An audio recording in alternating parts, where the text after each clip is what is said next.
Les louanges, toutes les louanges sont à Allah, clément, miséricordieux, plein de majesté et de munificence. J'atteste qu'il n'y a de Dieu qu'Allah, un sans associé. Et j'atteste que notre bien-aimé, Al-Habib al-Mustafa, notre loyal et digne de foi, As-Sadiq al-Amin, Muhammad sallallahu alayhi wa sallam, est son serviteur et son messager.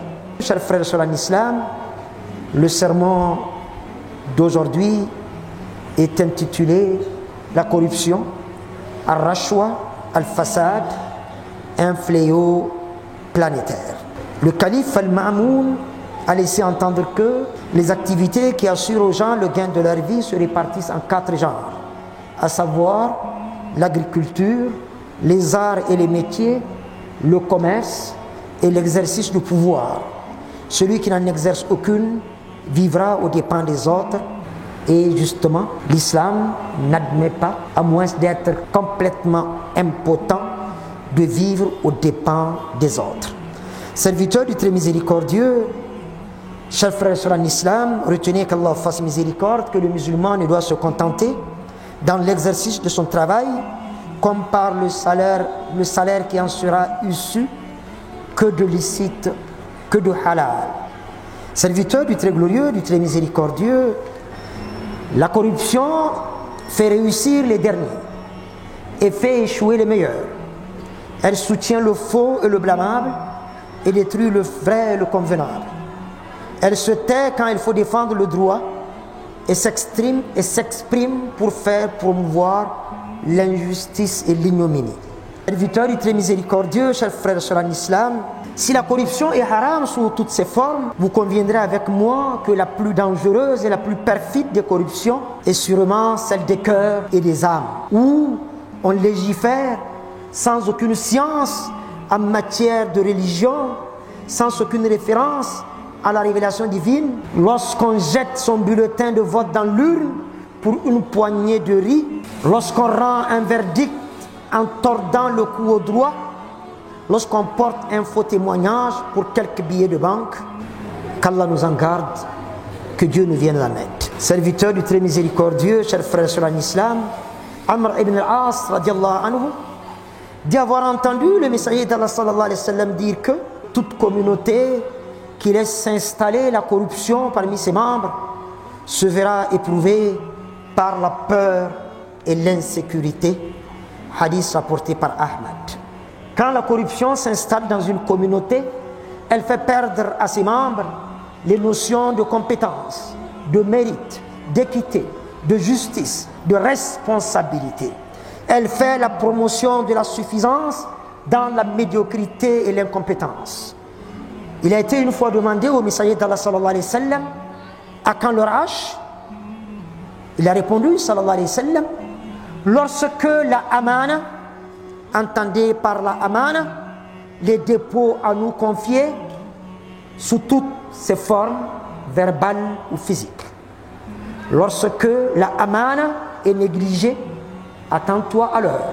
S'il est clair, chers frères sur l'islam, que l'argent est la langue officielle pour corrompre, il est tout aussi clair que les objets de valeur, les cadeaux, parcelles, villas, voitures et que sais-je encore, les faveurs pouvant aller pour une femme jusqu'à brader ce qu'elle a de plus cher et de plus intime, les promesses et les avantages non justifiés sont des langues secondaires pour parvenir à ses fins. Chers frères sur l'islam, vous savez qu'Allah fasse miséricorde, tout autant que moi, que la corruption sévit aujourd'hui partout ou presque. Aucun pays au monde, même s'il abrite de hauts lieux de rencontres religieuses, ne peut se targuer d'avoir complètement et systématiquement éradiqué ce fléau. Serviteur du très glorieux, du très miséricordieux, si la corruption sévit partout ou presque, convenez cependant avec moi que quand des domaines aussi sensibles, aussi délicats, aussi stratégiques et vitaux que la santé et l'éducation ne sont pas épargnés, quand la justice est dans le rang, quand les corps habillés ou les porteurs de tenue, si vous voulez, entrent dans la danse, bref, quand la corruption devient quasiment la règle, il est du devoir de chaque musulmane, de chaque musulman, de chaque citoyenne, de chaque citoyen, d'œuvrer pour faire bouger les choses de ce qui est réprouvé, exécrable, vers ce qui est approuvé et appréciable. Le prophète envoya un jour un homme collecter la zakat. À son retour, il garda un peu d'argent pour lui et dit: cela est pour vous, mais le reste je l'ai reçu en cadeau. Le messager d'Allah sallallahu alayhi wa sallam se fâcha et dit: si ce que tu dis est vrai, crois-tu que tu aurais reçu des cadeaux si tu étais resté à la maison de ton père et de ta mère? Et il continua sallallahu alayhi wa sallam: par celui qui détient mon âme, quiconque reçoit quoi que ce soit injustement, le traînera enchaîné à lui le jour de la résurrection. Que personne ne vienne le jour de la résurrection avec un chameau qui blatère, une vache qui beugle ou un agneau qui bêle. On peut parler aujourd'hui d'une voiture 4x4 V8 tout-terrain sur la tête, d'une villa au bord du fleuve, d'un jardin et de que sais-je encore sur la tête, en route pour l'enfer. Qu'Allah nous en garde.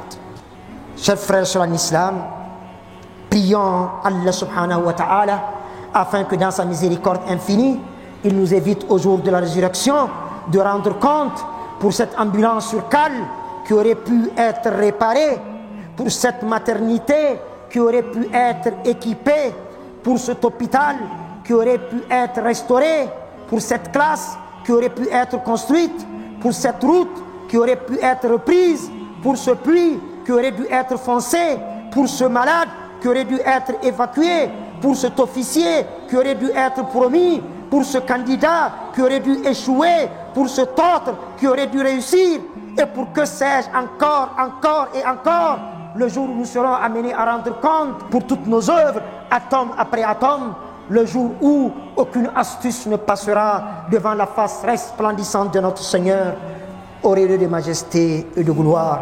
Qu'Allah fasse que de nos œuvres, les meilleures soient les dernières, de notre vie, le meilleur soit sa fin, de nos jours, le meilleur soit ce jour-là où nous aurons à croiser le regard avec sa face resplendissante, auréolée de majesté et de gloire, Ya Rabbal Alamin.